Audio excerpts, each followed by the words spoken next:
계속해서 사도행전 말씀을 보도록 하겠습니다. 오늘은 베드로가 두 번째 한 설교입니다. 베드로와 요한이 성전에 들어가서 참 늘 기도를 했어요. 아침에도 기도하고 또 오후에도 기도하고 저녁에도 기도하고. 근데 이제 저녁 기도입니다. 저녁 기도가 오후 3시부터 있는데 베드로와 요한이 성전으로 올라가서 기도하는데 성전 미문이 있어요. 아름다운 문이죠.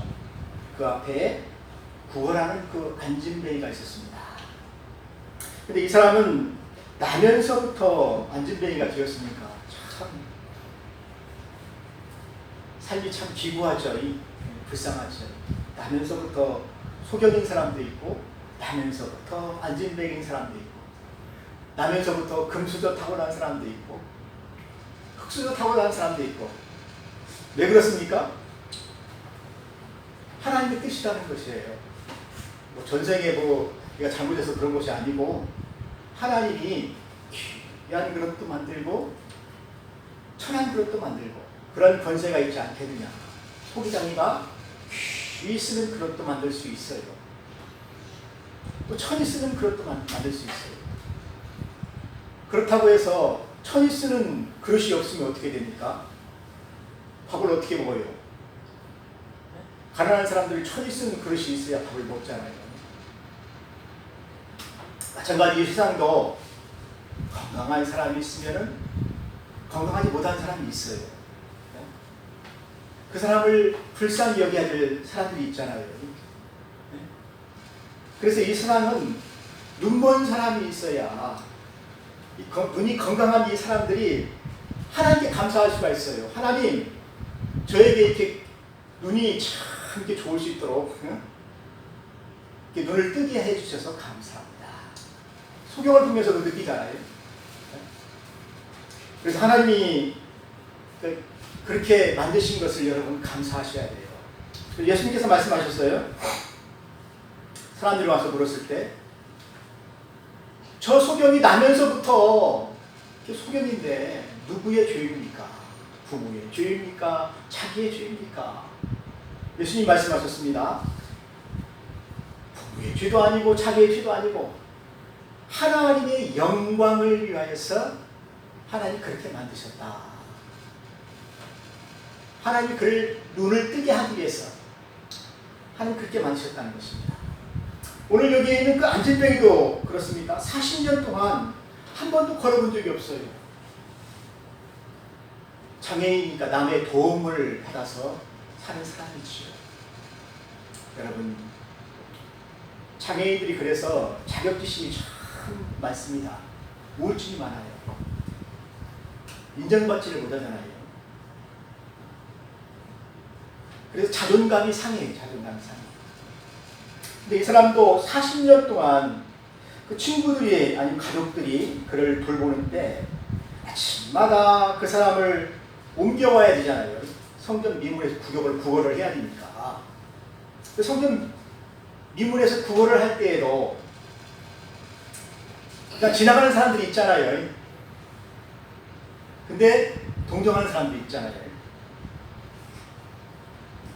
그것을 누가 보십니까? 하나님 보시잖아요. 하나님이 저 사람이 긍휼히 여기는 사람이구나.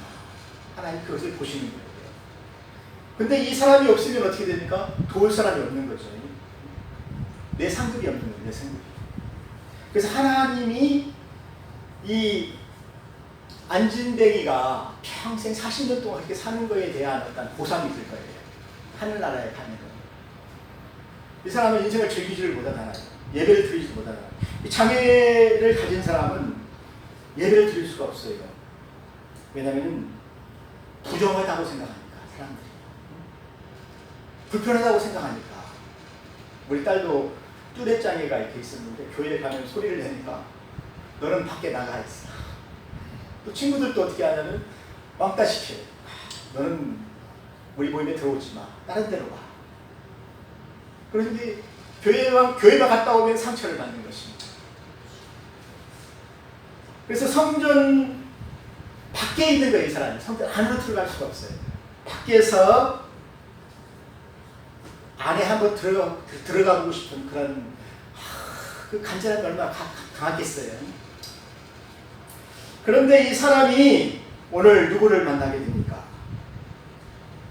베드로와 요한이 저녁 기도를 하러 가는데 그 사람을 만나게 딱 된 거예요. 참 안타깝죠. 불쌍한 사람이죠.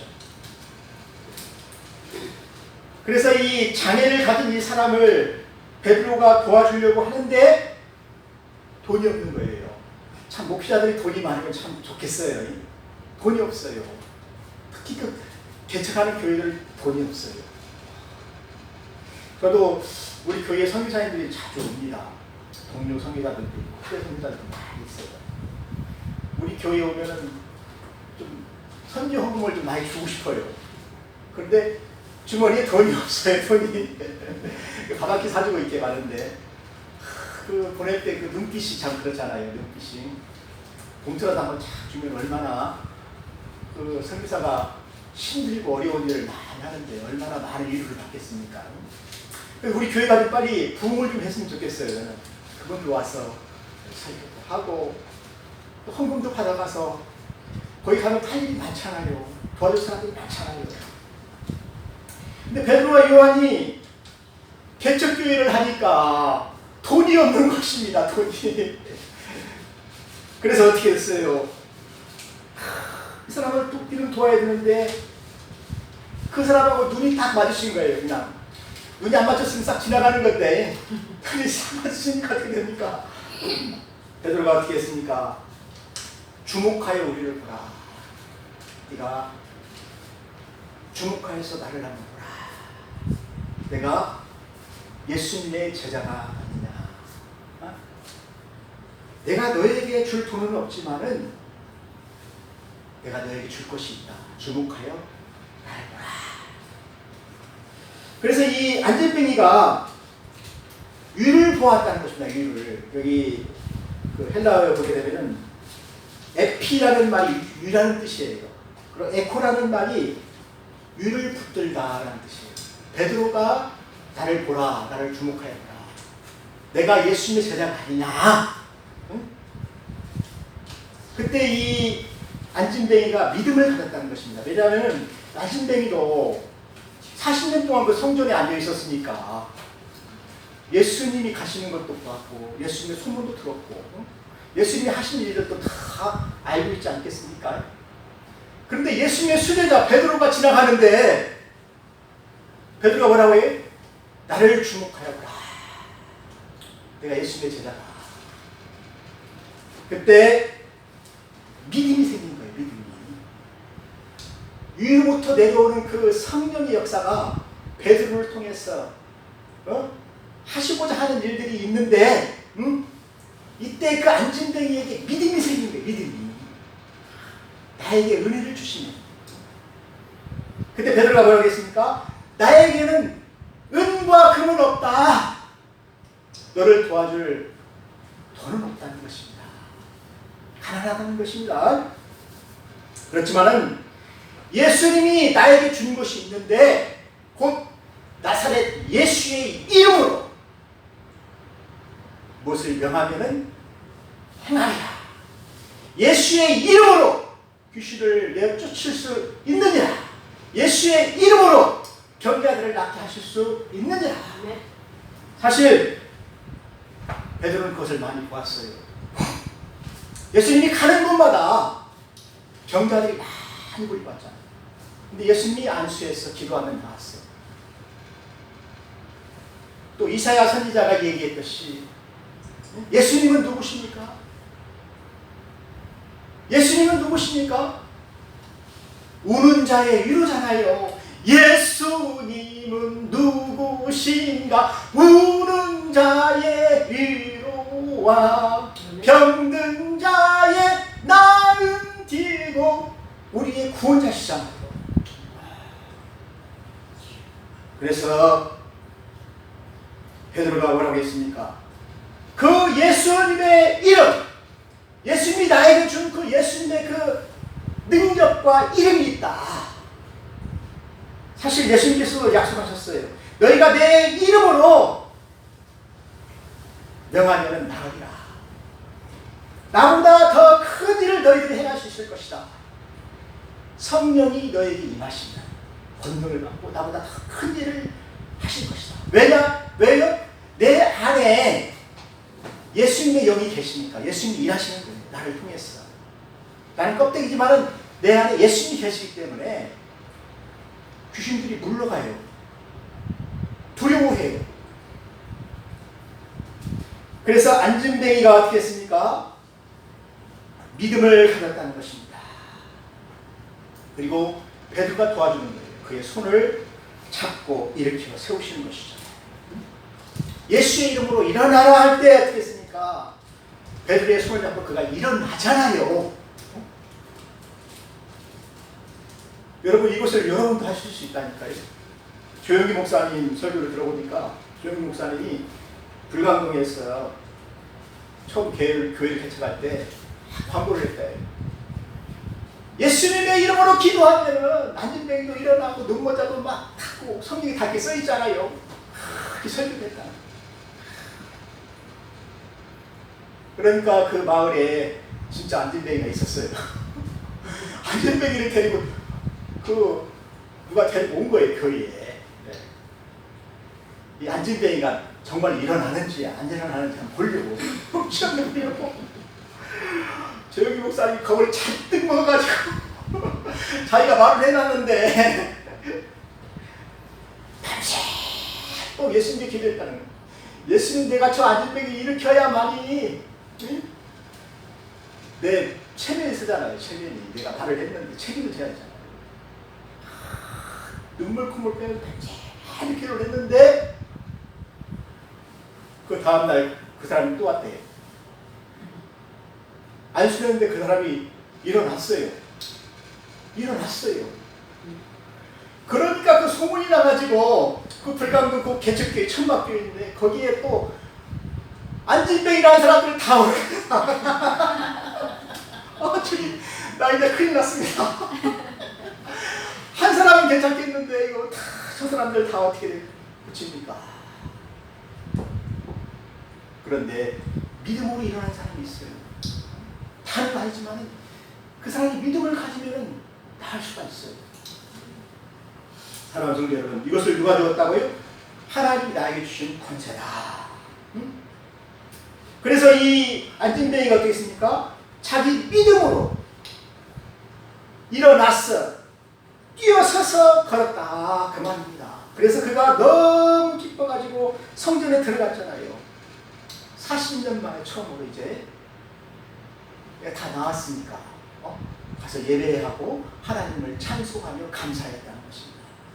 너무 기뻐서 막 성전에서 뛰어다니니까 저 사람 안진뱅이였는데 저 성전 미문에 앉아서 구걸하는 사람이었는데 갑자기 뛰어다니니까 어떻게 됩니까? 성전에 있는 많은 사람 다 함께 영광을 돌렸잖아요.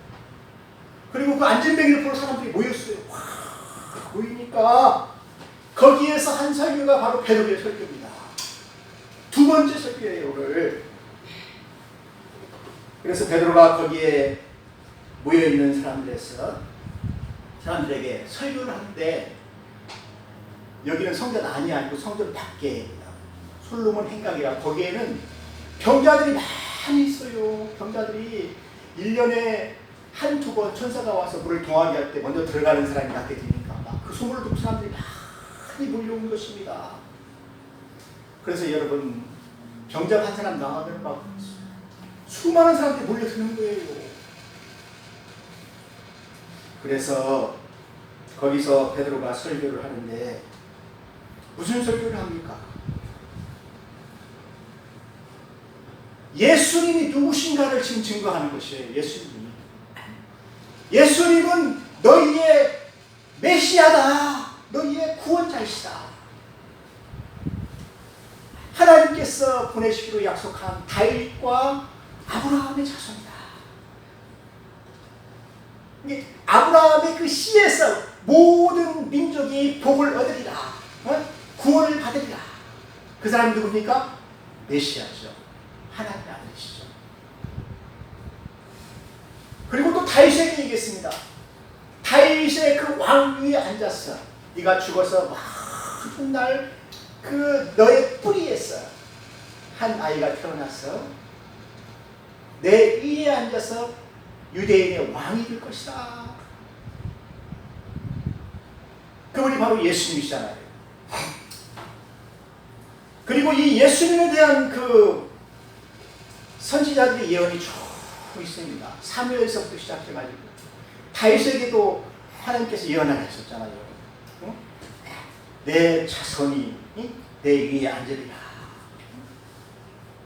그뿐만이 아닙니다. 이사야 선지자는 무엇을 얘기하고 있습니까? 메시아가 너희를 위하여서 채찍에 맞으시고 너희를 위하여 못을 박히고 너희를 위하여서 십자가에 달려서 너희 죽을 것이다. 너희의 허물을 인하여서 그가 고난을 당하실 것이다. 부살장에 끌려가는 양처럼 그냥 순종하면서 십자가를 지실 것이다. 왜 그렇습니까? 우리의 죄를 사하기 위해서 그렇게 했다는 것입니다. 이것이 구약에 있는 모든 선지자들이 계속해서 하는 이야기입니다. 그것을 지금 누가 얘기하는 것입니까? 베드로가 지금 설명하는 거예요. 오늘 여기에 안진뱅이를 일으킨 사람은 그 예수님이 하셨다는 것입니다.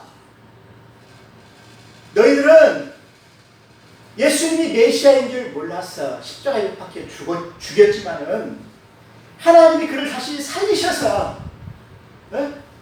그분이 지금 우리와 함께 계신다. 그분은 살아나셨다. 그리고 그분이 행하였던 그 안진뱅이를 일으키게 하는 일들이 오늘 일어났다는 것입니다. 사랑하는 성도 여러분, 예수님께서는 살아나셨어요. 부활하신 것을 지금 베드로가 증거하고 있지 않습니까? 부활하셔서 오늘 교회의 머리가 되게 하신 거예요. 그분이 성령님을 우리에게 보내셔서 성령이 일하게 하시는 거예요. 치유하게 하시고 위로하게 하시고 병든 자를 낫게 하시고 사람들을 회개하게 하시는 거예요. 그래서 오늘 이사야 선지자가 얘기했듯이 메시아가 저는 자를 안진뱅이를 사슴같이 뛰게 하리라. 그 예언했던 그 말씀이 오늘 이루어졌다. 베드로가 지금 그렇게 설교를 하고 계신 것입니다. 그분이 참 그리스도시다. 그러니까 너희들은 이제 너희들이 예수님을 십자가 못 박혀 죽였지만은 너희들이 모르고 한 것입니다. 그래서 너희들이 모르고 했지만 하나님께서 어떻게 했어요? 합력하여 선을 이루셔서 모퉁이의 머릿돌이 되게 하셨다. 그것이 구원이 되게 하셨다는 것입니다. 유대인뿐만 아니라 모든 죄인들, 온 세계에 있는 모든 사람들이 지은 죄를 예수님이 대속제물로 죽게 하셨다는 것입니다. 대제사장의 손에 의해서 제물로 죽게 할 수 있는 방법은 이 방법밖에 없었다는 것입니다. 그래서 하나님이 세상을 이처럼 사랑하사 자기 독생자를 주시는 것은 예수를 믿고 구원받게 하려고, 멸망받지 않고 구원받게 하려고 그렇게 하셨다고 베드로가 지금 오늘 설교를 하게 되는 것입니다. 그러니까 너희는 회개하고 오늘 죄 사함을 받으라. 하나님 앞에 너희 모든 죄를 돌이키고 새 사람이 되라는 것입니다. 죄 사함을 받으라. 그래서 그날 세례받은 사람이 3,000명, 5,000명이에요. 와, 그 많은 성전에 있는 사람들이 대다수가 다 그 말을 믿었다는 것입니다. 그리고 22절에 보니까 베드로는 구약 성경이 아주 정통합니다. 유대인들은 그 모세가 말한 그 율법을 다 알아요. 모세가 뭐라고 했습니까? 내가 죽어서 먼 훗날 너희들 가운데 한 형제를 일으킬 것이다. 하나님이 그 사람을 일으키실 텐데 그분이 바로 메시아다라는 것입니다. 그래서 나와 같은 선지자와 같이 이렇게 하나님이 만드셔서 그 사람이 너희들을 위하여서 말씀을 하실 것이다. 그런데 그때 너희들이 그 말을, 그분의 말씀을 잘 들으면은 살고 그분의 말을 거절하면 죽는다, 멸망한다. 그것을 누가 얘기했어요? 모세가 모세오경에서 기록해 놓았어요. 지금 베드로가 그것을 얘기하고 있는 것입니다. 모세가 말한 그 선지자가 누구냐? 나와 같은 그 선지자가 누구냐? 그래서 이사야서 그 신명기 18장 16절에 나와 같은 한 선지자가 나와서 온 백성들을 위하여서 말할 것이다. 그 말씀하셨는데 그 사람이 바로 오늘 예수 그리스도가 바로 그분이시다라는 것입니다. 여러분 이사야서 11장을 보게 되면 잘 나타나 있어요. 이새의 줄기에서 다윗이 아버지죠. 한 싹이 나며 그 뿌리에서 한 가지가 나서 결실할 것이요 그는 여호와의 신 곧 지혜와 총명의 신이요 모략부와 재능의 신이요 여호와를 경외하는 신이 그 위에 강림하시니. 바로 예수님이 그랬잖아요. 예수님이 메시아로서 그 대관식을 할 때 비둘기같이 성령이 그 위에 머물게 되었잖아요. 그 공생애를 살게 되시지 않습니까? 그래서 모세가 말한 그 선지자가 이 땅에 오셨다는 것입니다. 근데 유대인은 그때도 그걸 몰랐어요. 아직도 메시아를 기다리고 있어요. 근데 이미 오셨잖아요. 그게 누굽니까? 예수님이시라는 것입니다. 그래서 구약 성경을 보게 되면 예수님이 우리를 위하여서 약속된 대로 성경대로 오셔서 우리의 죄를 위하여 죽으시고 또 그가 말씀하신 대로 또 성경에서 예언하신 대로 부활하셨어요. 우리의 주가 되셨어요. 사랑하는 성도 여러분, 이 말씀을 전할 때에 성령께서 각 사람에게 역사하셔서 많은 사람들이 예수를 믿었다는 것입니다. 저는 오늘 여러분에게 얘기합니다. 예수님이 우리를 위하여 구원하신 이 사역을 우리가 가서 전하면 많은 사람들이 듣게 되고 또 우리의 설교를 통하여서 그 사람들이 예수를 믿게 된다는 것입니다. 이것이 바로 구원이에요. 여러분에게도 그런 사명이 있기를 주님의 이름으로 축원합니다. 자, 기도하겠습니다. 하나님 아버지, 하나님께서 제자들을 세우셔서 복 주시려고 이 땅에 복음을 전하게 하신 것을 감사합니다. 오늘날 우리들도 제자들처럼 복음을 전할 수 있게 하여 주옵소서. 예수님이 우리의 죄 때문에 죽으신 것과 다시 살아나신 것을 참 믿지 않는 사람들에게 다 믿을 수 있게 전할 수 있도록 하나님께서 우리에게 지혜를 주시고 용기를 주시기를 간절히 축원하고 기도합니다. 예수님의 이름으로 기도하였습니다. 아멘.